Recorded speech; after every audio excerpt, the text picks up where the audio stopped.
jólaskó. Já. En hvernig förum við að því, Hugrún? Það eina sem við þurfum í það er svona jólaband og sjálfsögðu jólaskórinn hérna.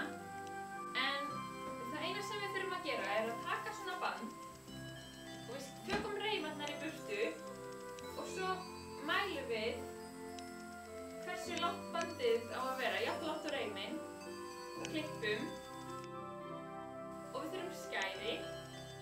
Þá er bara komin tíminn til að þræða skóinn með jólabandinu.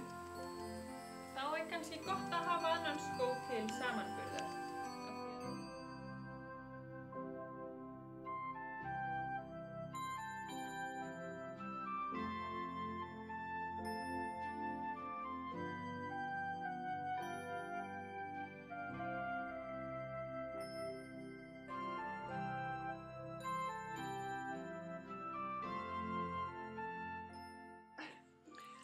Bless, bless, litlu jólabörn, við sjáumst á morgun.